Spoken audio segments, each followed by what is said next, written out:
Good evening, everyone. Welcome to our Monday night connection, and thank you for joining us. Thank you for Ami who host us. Ami's with us. Yeah, spirit.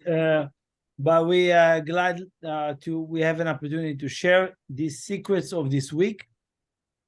And I want to remind you, we are in a period of time that is very crucial to our what we call our vessel, our capacity to handle more, to be more, to see more, and obviously to create more. So why? As I said before, Passover was a spiritual cosmic opening for us to completely remove the old me, the old use of my vessel. When I'm saying vessel is where you can handle or what you cannot handle, where you observe things, and that's your spiritual vessel. So therefore, when you start in Passover, you get the tremendous light, depending on what you ask for, right? And then that light, a day after, leave, meaning that revelation has to leave. And then you get 7 weeks, 49 days, which within those days, we call it Sfirat Omer, counting of the days. Now, this counting, what do you mean counting? Counting is also like the word accounting, right? Because it's an account of how you're going to use your vessel every day. You said you wanted to reveal great light. It's not even 2 weeks later you went back to your old you. And then and every week you've been challenged in different way to test you. All these days, 49 days, are tests for what you ask in Pesach. So in Pesach, I ask, I want a tremendous vessel to change the world. I want to completely remove chaos from the world. I get disgusted with my ego. And then 2 weeks later, after Passover, what's going on with you, right? And majority of us are falling back to the old self. And therefore, the highest light that we receive has to receive, it has to come 49 days later. But if you don't have that vessel, it's not going to reveal to you. It's going to skip and move on to the next opportunity. So these days, every day is very crucial to your vessel, because if you have a device, right, your phone cannot be functioning if one of the chips is missing, right? Or your car, if one of the chip of the computer of your car is not there or burned, the car doesn't go, no matter how, if you have the most expensive car. So we have the most luxurious system. This body is a machine that the machine doesn't even know how it works. But without consciousness, it's just a machine. Without any light or revelation, it's just a machine, just robotic, right? And for robot, there is an expiration date, like anything in this world. So this week's energy called Acharei Mot. We're reading 2 portions because it's not a leap year. In a leap year, it's separated. So this week we have double down, as I said last week. We have 2 portions. These 2 portions are combined together, have a unique power to increase our capacity. It's called Acharei Mot Kedoshim. What does it mean? Acharei Mot is after the death, and it speaks about literally the death of the 2 sons of Aaron, which is the brother of Moses, and Kedoshim is holies or holiness is the next portion. Now, just by itself, remember I told you, even if you just read literally the way it is, right? 2 portions, what are the odds these are the names, okay? Those people who don't study Kabbalah look at it like, okay, after the death, they die. They're right, after the death, what's happened after they die? And then Kedoshim, which means, of course, whoever, learn and read that portion, know that it's all about what the Creator is. If the Creator is holy, we are holy, right? Because that's where we come from. That's the simple logic over there. But I want to connect to a couple ideas. Acharei Mot, first of all, the consciousness is, is that each one of us in this week want to be after the death. What do you mean after the death? It's we want to be in the consciousness that we already know death in this world. We remove death from this world. That's what we want to be. I want to be after the death is gone. Meaning, imagine life without death. Imagine life without end. Imagine relationship that you're not afraid to end. Or, every time, people around you, you're afraid to end, right? Many people want everything, that our business, our money, our investment. Imagine investment that keeps growing like like whatever, Bitcoin, keep growing. Bitcoin, I don't know, whatever is going on with that. But like in the beginning, people are going up. Everybody would like it. But when it goes down, no, stop it. Stop, please, right? We want to stop negativity to stop, but positivity, keep going more. Yes, of course. Relationship forever, money forever, pleasures forever. But negativity, take it down. Take it for my life. I want to create a death for negativity. So obviously it's a very noble, exciting idea for you to want only the good to continue forever. But at the same time, we want to be, again, consciously, imagine a day when death is removed from this world. What will remain? We all going to be holy, right? But another concept that I always speak about it in this portion because it's funny, but it's very sad, right? It's very funny, but very sad. So I don't know, and I hope that no one need to attend ever funeral. No one need to attend funeral from today. No one. Okay, let's meditate on that. Death has been removed today. But assuming if you were participate in a funeral, now, I mean, again, when they stand there, people standing there. I don't know how many of you went to a funeral, and you heard people talking about the individual who just passed, and like, wow, I can't believe I didn't have a chance to meet that person, because the way they spoke about them, or her, or them, or they, whatever, it's amazing, right? How do they say all this amazing thing about that individual, right? Why the world has been taken. But while the person was alive, I'm doubtful that they speak about the person the same way. Does that make sense what I'm saying?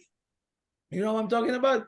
So, like, for those of us who, let's say there's a negative person in your life that had to die, or an old cousin or something, or uncle, whatever, that is like already all their life was like so bitter and so this, and nobody really liked being with them.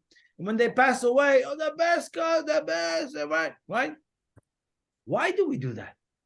Don't you think it's funny? And everybody's like, looking, this is, what did they say? It wasn't like that, right? There's a unique, and again, it's any funeral. And again, unfortunately or fortunately, I need to, we are in a position that we are in the beginning of someone's life, in a baby birth, or when somebody leaves this world, we are there, conducting that, right? So I have to, I see both ways, right? So, I mean, I never experienced somebody standing there. It was a piece of garbage. Thank God they left the world. The world is a better place without them. Have you heard something like that? Never. Why it doesn't happen? It's all energy, my friend. People think they can control it. Again, you should try very hard to be so negative. Again, maybe that's true. But what we want to achieve or ask from our vessel to be built today, in these days, in the 7 weeks, right? I want to be able to speak in awe, in admiration to people while they're alive, not when they die. I want to be able to see people the way I'm going to see them when they're not here, when they're not a threat anymore to your ego, when they're not really, you're not defensive for them. I want to get to that level that I can really speak in such an awe and inspiring to the people that in my life today. Oh, they were a great family member. They were a great friend. Now. And why is the problem? The idea is that when a person leaves this physical world, they achieve what we call the level of Yuli. It doesn't matter what it means, but it means a level of embryonic, level that there is no ego there. Why? When someone dies, it doesn't really die. Oh, look how much I have and look what I've done in my life. They die, gone. They don't need anything. They don't take anything with them. Empty. Just the soul remains. And for that reason, it's unconditional. So we want to get there right now. This is this idea. Again, I haven't even started yet to talk about the story and the lessons. It's just from the word, my friend. Right? This is just from the name of the portion. And again, I can continue with this way more. But there's so many secrets that without this wisdom of Kabbalah, will be buried forever. I don't even know, how long they will be buried. So again, that's one of the things. In this week, when we're speaking about Acharei Mot, let's go a little bit deeper into this week and what we want to work on ourselves and increase more light in our life.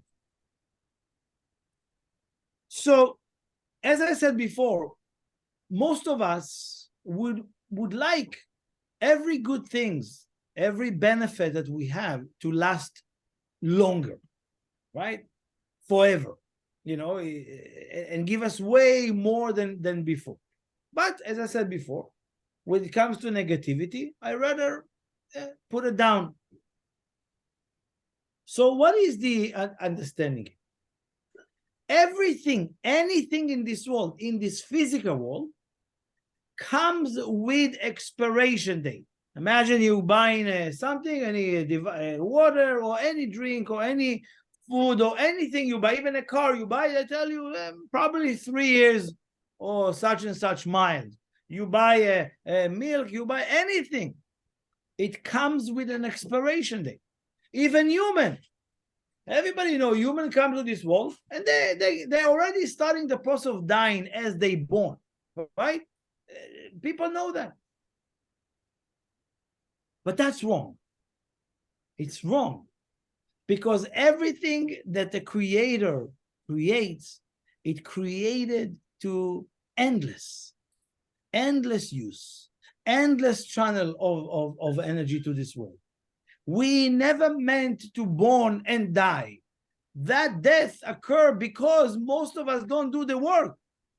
We are misuse our senses, our power, our energy, our heart, our mind. It's been misused because of course, lack of information or knowledge or guidance, no problem. But it's still misused. Therefore, it's under the rule of what we call expiration date.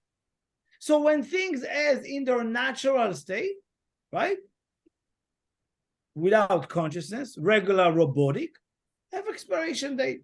Human have, exceeded until a certain time. Let's say before it was 40 years, then 60, and then 80. Now we're reaching the 90 or 100. Sure, we're going to get to 190. That's the Kabbalah says that's the next phase will be 190. That's why many people say until 120. Have you heard that? Wishes until, why 120? So between us, the teacher, we always wishing endless, we always wishing living forever, right? Immortality. That's what we're wishing. Now, it's not a wish. It's something that exists within you. It needs to be ignited. It's like anything in your body. When something happens in your body, the doctor doesn't heal it. The medication doesn't heal it. It's your body heal it. Everything else, maybe stop the blood or put the bones together, but the body repair it. Don't mistakenly think that anything external or someone healed you. It's an activation of the healing power, which is the endless light within everything you are created. Everything. Nothing meant to leave you. But again, that's why he says, Kedoshim, the word, the next portion, and Acharei Mot, the after the death, and Kedoshim, which is holiness, they has to be connected. Why? Because you cannot have one without the other, right?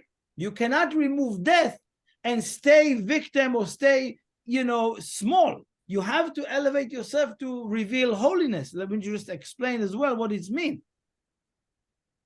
So obviously it has to be together. And you cannot be a holy person and still in frame of death and expiration, right? So it says that if you bring someone closer to the light will bring them closer to get better and better. That's the rule. Most of us trying to fix each other, this is broken, let me fix it. This individual has so much ego, let me fix it. The company have a problem, let's fix it. No. Bring everyone closer to the light will fix them easily. You don't need to get involved. That's what we do. I'm just bringing us closer to more and more consciousness. You want to help an individual, bring them closer. As opposed to tell them what's wrong with them, you bring them further away. You push them further away. Better for you to bring them closer to revelation, and that revelation will bring them to a better and better reality. So that being said, all day, you remember I told you, I share with you with Kabbalah, we share many different names with the letters that have very much powerful in the Zohar. Let me bring somebody closer to the Zohar, somebody closer to the teaching. The teaching will do the work better than you. We are still engaged with our ego. We still engage with limitation. We still engage with corruption in how we speak, in manipulation in how we think. So why do you think you're going to fix the person? That has to stop. Actually, love thy neighbor as yourself. It's from the Torah this week's first time. Love thy neighbor as yourself. What does it mean? There's many, many ramifications for that, many layers to this idea. But again, there's the simple way, but there's the Kabbalistic way. The simple way, we know, you just, in religion, everybody speaks about it very nicely, and it feels like a noble idea. Nobody can achieve it. No, think about it. Who achieved love thy neighbor as yourself? Right? We have a problem. Majority of us don't really like ourselves. So how can I achieve love thy neighbor when I can't stand myself? Right? I'm looking at my life. Not everything is perfect. I don't like it. I'm looking at my life. Well, I'm not so proud of what I'm doing. I'm looking at my life. I'm not so, in peace. I don't have respect to myself after I behave this way, after I behave that way. So now you expect me to love somebody else the way I love myself? I don't. So again, that concept, all religion is like standing on this one leg, which is for people. You tell them you have to love your neighbor as yourself. My neighbor is like drilling every single night, on the walls. They're doing construction. It's 6 o'clock in the morning. I'm sleeping. I have a night job. Why can I love my neighbor? So that canceled a lot of that idea. Without the Kabbalistic interpretation, that's why when people come study Kabbalah, for myself, when I heard that, I said, who can achieve that? But now when I study, I realize that's not what they meant. They meant something completely different. I don't have time to get into it, but it's a beautiful understanding. We've spoken about it for years. The one thing I can tell you about how do you know whether you love your neighbor as yourself? It's very simple. If you are working on your correction, or if you're working closely, if you really care for your soul and changing, you have a chance to achieve the level of love thy neighbor as yourself, which is ultimately you and the Creator in singular place. You are in the light of the Creator. That's what we said, in Passover, the light gives you and believe in you so much. That's why he got you out of Egypt. Egypt is your own victimness, is your own narrow place. It's nothing to do with something in why am I pointing over there? I don't know. It's not Egypt over there, but it's downtown. Maybe that's Egypt. No. maybe it's there. So anyway, Egypt is your own Egypt. And every Passover, we spoke about it a few weeks ago, the Creator believes so much that you will achieve what we call the level of Yechidah. What is level of Yechidah? It's called the level of singularity. What is singularity? It's all one. That you see no different. What is unity, as I said before last week? Love thy neighbor as yourself is when I understand that you and I is the same thing. But most of I mean the same thing. Look at that. It's so negative and I'm so positive. Look, what do you mean the same thing? That's what I'm talking about. To achieve that level. This is what we're working on in 7 weeks from Passover to Shavuot. We'll speak more about it as we get closer. Each of those 49 days meant to build us back the ability to gain that level of singularity, which is, it's like one soul. When you see that you are one soul. So now I'm not there. I'm not there. We are not there. But comes this portion and gives you the love thy neighbor as yourself. It's a path. Love thy neighbor as yourself is not just like a very noble idea. You know, people hearing love thy neighbor as yourself. Oh, yeah, I believe in it. I believe strongly in love thy neighbor as yourself. Do nothing about it, but I believe in it. You know, I believe so much, you know. I grew up on that, you know. And then, again, many people think that they're doing it. So, one tool about achieving this. And again, this is something it takes time. It takes time to get there, but think about it. If I understand that my job is to take care of my tikkun, what we call tikkun is correction, to work on my path, to work on my adaptation to situation, to work on how I can be flexible, to work on how I increase consciousness, to work on that without anything that somebody externally will do it for me. If I'm working this way, then you have a chance to achieve love thy neighbor as yourself. Why? Because let's assume, like I said before, I mentioned it last week, but I said I'm going to mention today because it's love thy neighbor as yourself. The energy is being revealed this week. So now I'm sitting with somebody and I realize that, you know, they have such a mean type of energy, or somehow I saw that what they did to somebody wasn't as positive, right? So what happened to us? We kind of like judging them. We're kind of like, oh, I can't believe my friend behaved this way, you know, wow, yeah, it's not so good, not so positive, right? If you love your friend, if you say you love him, right? You need to look for what is the issue that I saw, what is the negativity I saw, and I want to bring it in. I want to bring it in. Why I want to bring it in? Because if I see it, it's as if I know it exists within me. What? I never have that type of stuff. If I saw it, it's because I have a certain income or level that is related to that. Maybe not exactly, maybe not in the same area, but it's exact connection.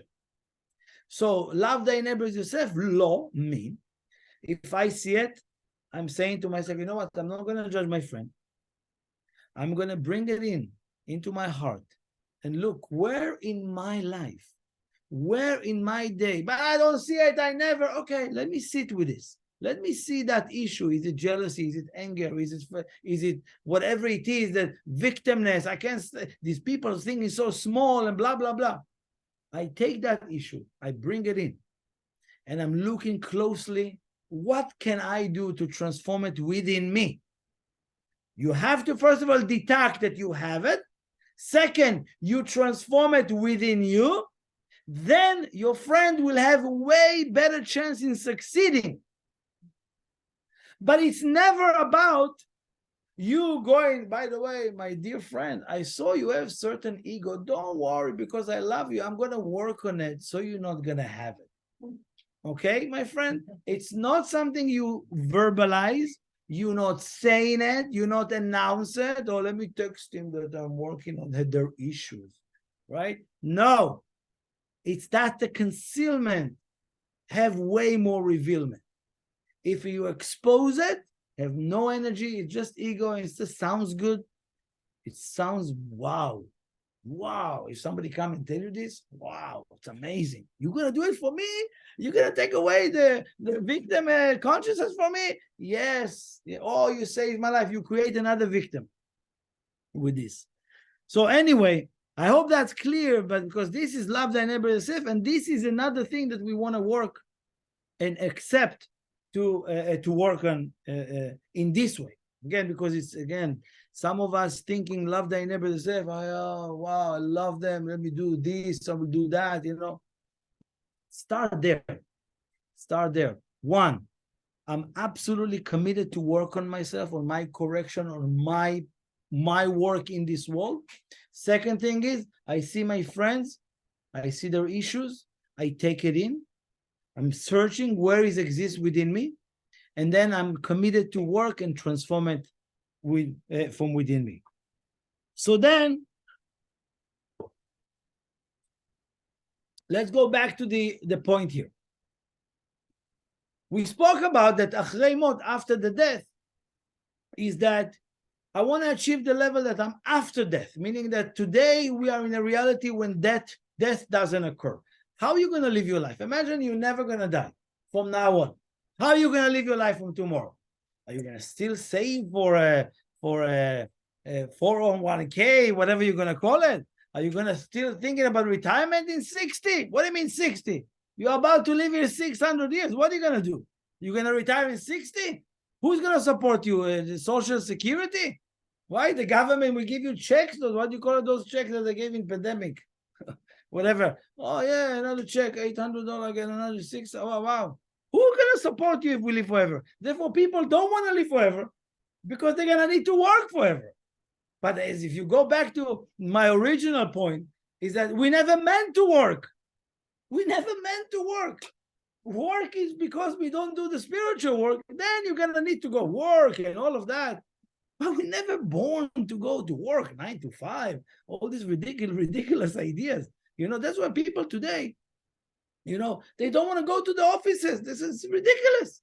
I never meant to be a monkey in a cage or in a cubicle, you call it, whatever. But that's what I'm doing, sitting here doing that. Doesn't make any sense. Yeah, and then you continue every day and then every day and then beat yourself from doing it every day. I'm sitting here, numbers. Boss, you happy with me? No, that's not gonna happen, my friend. We never came to do that. But when we're doing this work, the work of our soul, yes, you're gonna do the work of the body. You're gonna get a lot of body work, right? And through that, you're gonna cleanse. So now I want to share with you a direction. There's not much, I don't see much light here, but physical light here, I'm sorry. Trying to read for you. So he says, the Kabbalah says, Rav Ashlag says,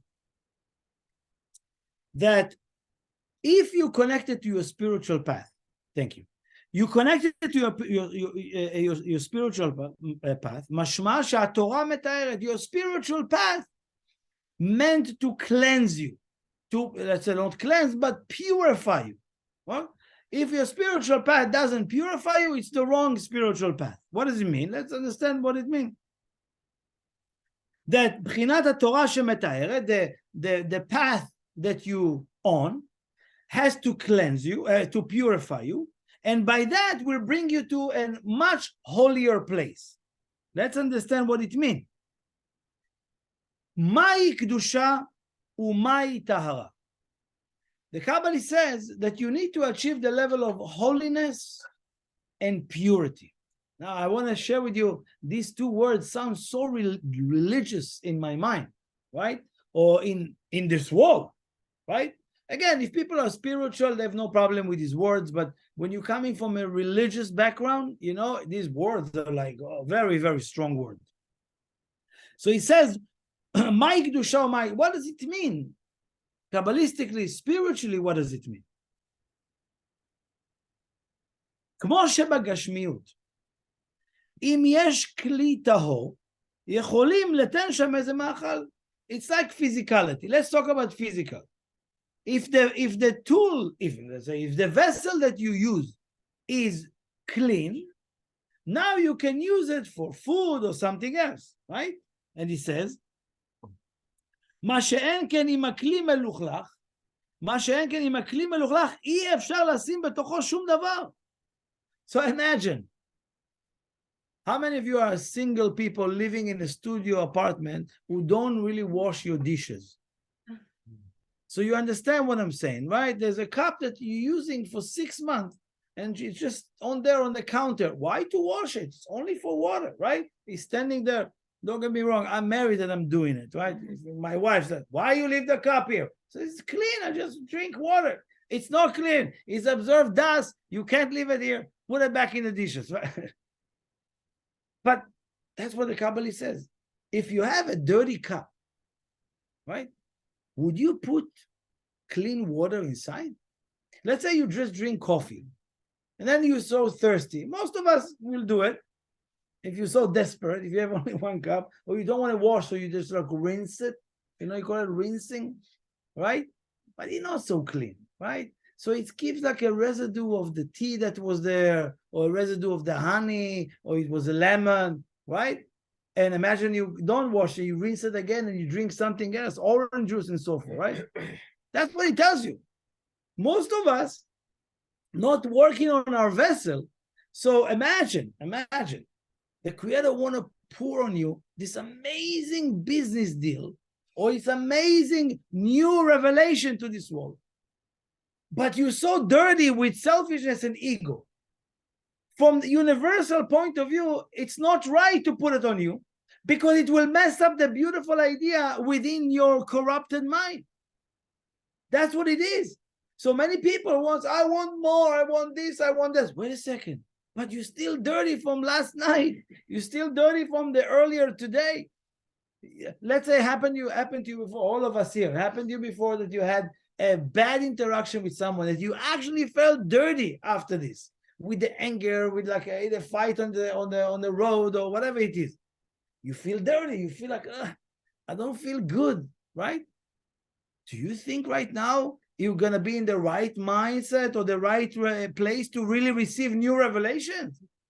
No, because it's falling into a dirty vessel. It's so simple. Working on purification. It's so clear. You're wearing clothes. I said many times. I wear this sweater, right? What am I doing? I'm not working. I'm not going anywhere. I'm just sitting here and talking, right?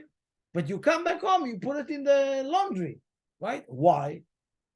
You just wore it once. That's me. You go, my wife, laundry. What do you mean? You wore it. It's stinky, right? Even if it's not dirty, anything that you're wearing is eventually you're putting in the laundry, right? To clean, to freshen up. Think about us. We living in this world, alive in this world. You just wake up in the morning, you already get dirty. You contaminate with all negativity, with all smallness. Your mind is not in the right place. Your heart is closed. You contaminate. You need to go to the shower, right? You think shower cleaning your soul? No, shower just make you feel good. But there's many tools to purify your vessel. So the Creator and the universe want to pour so much more on us. Immortality, endless. That's why there is an expiration date. Because our vessel is so dirty. I didn't wash. Eventually, there's no room. Everything is dirty. Nothing can enter. So as the Kabbalah says, if the vessel is dirty, why would we put anything? Why would the Creator will give anything? And he says, therefore, שטהרה שייך לומר על הכלי, והמילוי על האור. So what is tahara? Tahara is purification. It's related to only the vessel. Only the vessel. My vessel, the way I receive, the way I speak, the way I hear, the way I look at people, the way I talk to people, the way I think of people. That's your vessel. It's very simple. You tell me, you can be honest with yourself right now. We have here 500 people in this room, right? So, I'm just kidding. It's beautiful people here in this room, and you at home, whenever you listen to it. Tell me if when you're thinking about people, you are very pure in your thought.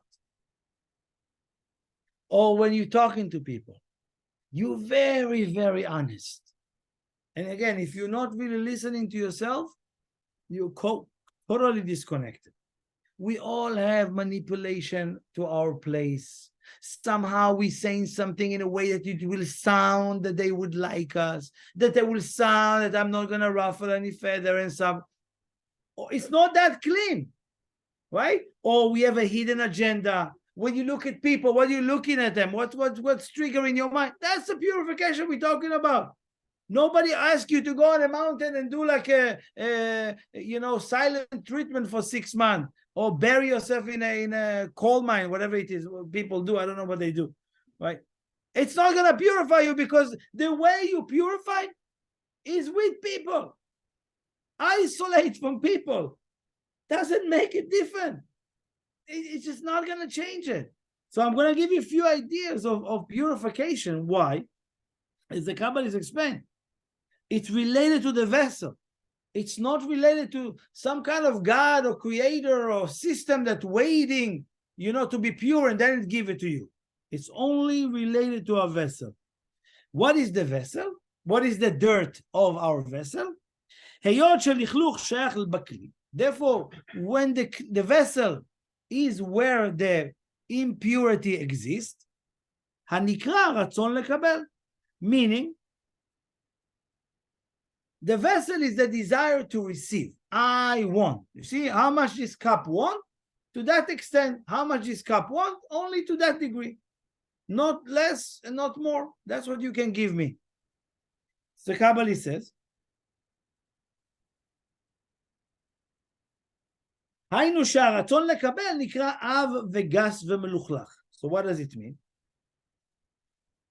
On our vessel, our pure vessel, let's say I'm taking that as a vessel, that vessel is pure as at birth, but the layers inside get dirty. What is the idea in this world, the dirty or the impurity? Is any desire to receive for oneself alone cause impurity to our vessel. How simple it is. Every desire to receive for oneself alone causing impurity to our vessel. So slowly, as we see, if you're asking from the Creator, I want more money. Yeah, but you still attached to the desire to receive for the self alone. So any money I'm going to give you, it become corrupted. It will transform into ego. That's what you want. And the Creator loves us so much. Oh, I don't want to give you so much ego. You already have enough to work for a lifetime. You want more. Therefore, I'm not going to give you that deal. Therefore, the investment is going to be delayed 2 months, right? That's why the check will be somehow get lost and you're going to get it in 2 weeks. Until you purify yourself, and then the check will arrive. That's how it works. Oh, you want a soulmate? But if your soulmate is ready, by the way, she's right there in front of you. But you're so selfish now. If they're gonna show up in your life right now, you're not gonna see them. It's gonna be taken in a very negative way, right? Can you say one more time, please? So. Every desire to receive for yourself alone. Yes. Is. Yeah. Can I continue? And then because it's recording, and then in the end, keep the question. Sorry about that. No problem. No problem. Keep the question, and then after remind me. Okay. So as I said before, if you're asking more, there's no point in giving you, because it's like you say it's gonna fall on a deaf ears, right? Nobody gonna hear it. The same thing on the pure level. So now that's been said. Kedusha, holiness. What is holiness? This is amazing. Many people, again, I spoke about it last year, a few months ago, about on and on about holiness. Holiness is nothing to do with those holy people. Such a holy person, that's humming all day, or is reserved from people, or isolated in a mountain. Oh, those holy people who don't have money, so poor. No, this is not what it means. If you don't study Zohar and Kabbalah, you don't understand. So please open yourself to understand what it means holy. Each one of us, our vessel is a holy. The only way our vessel can be absolutely super natural is when you remove the impurity, and what remains is the holiness. What is holiness? Circuitry. endless influence. Most of us, what's the problem? Why most of us don't get the opportunity to influence bigger and stronger and more? Very simple. Because most of us want to know, how did we influence? Tell me, did it make a difference? Oh, wow, I'm so happy to know it make a difference in your life. Oh, yeah, I want to feel how I'm making a difference in this world. I want to see how it's influenced. What did you do with my money? Where did you use my money for? Right? Everybody's like, I want to see, many of us, when somebody is in trouble, we want to make sure that they know that we help them, right? Think about it. That's why we are not in a position to influence way more, because we are too much concerned with our agenda, or that people know that we actually did it. And make sure that to say thank you, or just give me the credit later on, That's what people are concerned with. So therefore, we're not concerned, I just want to influence. This is what I'm born for. My vessel is a holy vessel that know to function only in influence for others outside of myself, bigger than who we are right now. If you don't open yourself for that, again, by the way, in order to open yourself for that, you need to work on purification, tahara. Purify, and then you see who you are. Like I spoke last week, our senses, the eyes, the ears, super elevated senses. Nobody in the world even can understand the power of smell. Even the power of smell, have the power to bring Garden of Eden into your life just by smell. But today, it's dysfunctional. Our eyes, our ears, we spoke about it. Our senses are unlimited channel to reveal light. But what's the problem? Is the consciousness that govern them. Is the consciousness of a slave. Why? Because my mind can only be fed by the senses, and my senses feeding my mind so much limitation. Therefore, I have consciousness of a slave. Somebody who's thinking so small about themselves. Somebody who doesn't understand who they are. Somebody who needs outside forces. That's what we're changing here. You have to understand this wisdom is super important to the world, to really ignite who we are, what we're capable. And again, me speaking a lot about this, open AI and the chat GPT, right? Because I'm excited about it. So people will know that this is what we capable already years ago. We came equipped with all that chip. And the machine is faster than us right now.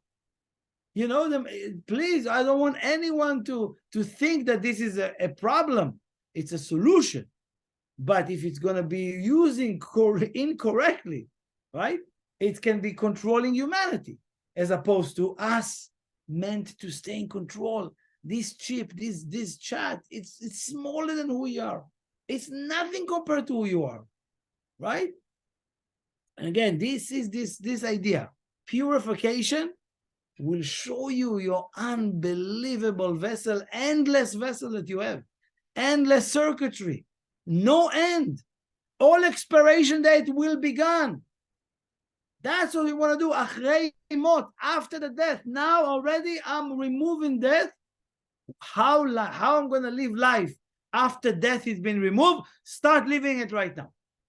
With the consciousness. Again, not say, I'll live forever. Okay. Not in the 1%, not in the physical way, but obviously in consciousness. The last thing, and again, I think we started late. Adam, we have how long? We have time? Okay. So a couple more idea here is that is the idea of the cleansing. One, it says about the Creator, if I'm not pure, how the Creator can be with you, how such an elevated light can stay with me.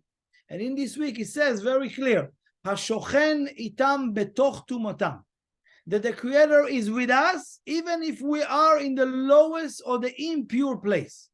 The only problem is, nothing can happen to an elevated light, but I'm not going to get access to it. Okay, so you might, that's what it means, that the Creator never leave you, that He's always with you. But you don't have access because of that impurity. So we know that the death of these two sons, Nadav and Avihu, the sons of Aaron, they died, because they were sure it's time to reveal the energy of total removal of chaos. This is it, the end of the tikkun, and they entered to the Mishkan, to the holy place, and they did a ceremony that was supposed to reveal the end of chaos, and they died right away. Why? Obviously, these two elevated souls. First, they were there. They were right. They were already in that place. But us, humanity, wasn't there. Therefore, they're dying. So if humanity was there, if the vessel is there, and the revelation is there, together it can work. So for example, how many of us have a business that or idea for business that predate technology, right? Oh, technology is not there yet. My idea was great. I had an idea 6 years ago, but the technology wasn't available, right? So you might have the most amazing idea, but it's no yet the time, right? So obviously it has to be in sync. So the way we look at that is sometimes you are so sure about something, sometimes you already there, but because the other person is not there, you're experiencing what we call burnout, right? Let's say, for example, I'm ready to get married, but the other person is still busy with the getting, I like it, getting all the ducks in the row, whatever you call it. This is something like that, right? Yeah. Oh, my ducks is all in the row. It's funny. It's unrelated. It's just you're saying ducks. When a baby born, unrelated. I don't know. It's sometimes my mind goes somewhere, right? So when a baby born, if you put the baby right away as he's born from his mother womb in a group of babies, the mother, chances are, will not gonna recognize the baby. You know that. Right. It's a fact. I mean, it's a fact that this speaks about. But if you take duck, like the duckling that coming out of the goose or whatever, right away as he born, right away in thousands of ducks, it will identify his parents. I don't know if you know the mother specifically, right? So how is it possible? How is it possible that, again, if you remember, animals are part of human, right? And the mineral, the vegetation, I told you, all the four kingdoms are within us. So if you look at a dog, my dog, I told you, I'm so fascinated, he's smelling miles and miles away, right? Or hearing something unbelievable. If they have it, our senses are as well heightened like that. Or even take the sensitivity of like super sensitive of raccoon's hands, right? Or eyes of like of a hawk, right? How is it possible? They are not more than us. They are less. So understand, those senses is what our senses can do, but we are blocked. That's what consciousness means. It's dirty, right? So anyway, so I want to go back because it just reminds me the duck and things. So many people are trying to organize and then I'm ready. It's never been ready. You can fix and organize whatever you want. Eventually it becomes plastic, becomes super organized. That eventually you remove spontaneity, you remove energy, you remove the fun. That's what it is. So what does it mean, the burnout? I'm ready and the other person is not ready, right? So for example, we learn many of us, like for example, we're not ready to take off the masks, right? Even though, yeah, now we can take the mask, and then you see still people with the mask. Hey, what's going on? Is there something going on, right? Or last week, one of my friends went to quarantine. I says, what? What are you doing quarantine? Yeah, 5 days quarantine. Is it still a thing, right? So you see, like maybe we moved on, but that still exists. So we need to make sure that even in a company, let's say you are working in a company and you see exactly what the company need to do, but the people are not there. It's a burnout to you, not to them. And if you try to enforce it, it's a burnout to both.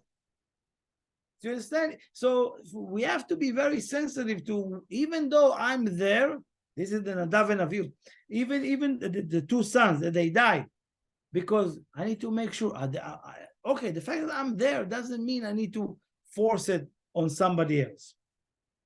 So if you have purity, you would see where the other person is. But at the same time, the death of Nadav and Avihu, these two souls, it's known to be in the Zohar that it creates cleansing to the entire nation, unlike before. Death, purify. So now I want to use, that's the last point, just pay attention. It seems like when something is dying or died, it has the power of purification. Therefore, I said before, you remember, when you went to a funeral and you hear people talking so highly about that individual that you know it wasn't as pure, right? But why? Because the death, their death was cleansing our ego with them, our limitation with them, or their limitation to this world.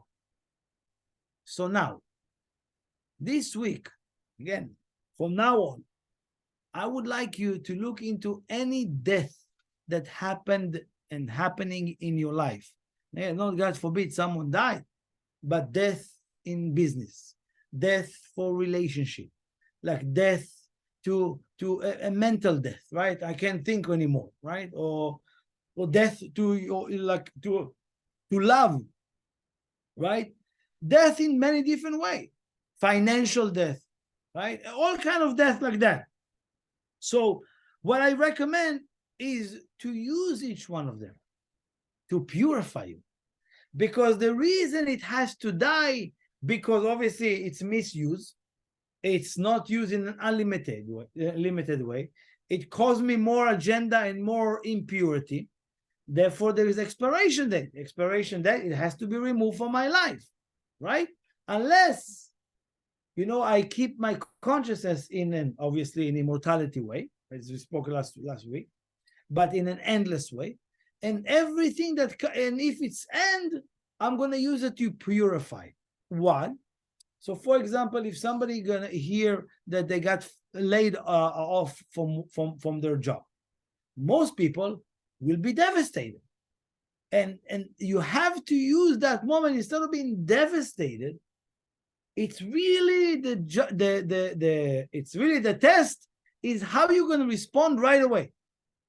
So they give you the letter in that moment. Yes, thank you. Anybody can answer right away. Thank you for firing me. Somebody call you. We leave. Listen, we gotta talk. You know, we gotta talk. What happened? What happened? I want to break up with you. Yes. Especially if you love them very much. If you hate them and you say yes, it's disrespect, right?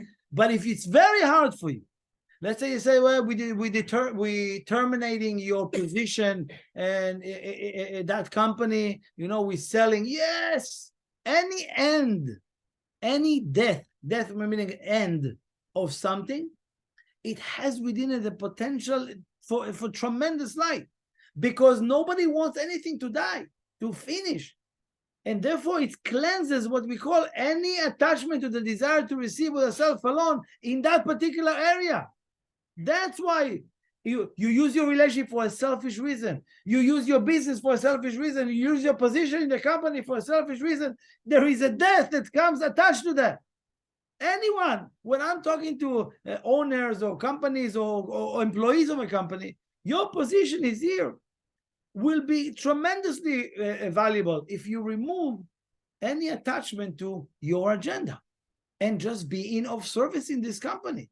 There's an endless life to you in the company. Very simple rules that the Torah gives us. Anyway, there's many more, but I just you know, I cannot stop with this. So I want to say thank you for joining us. Please share it, help us spread this wisdom as much as you can, and I'll see you very soon.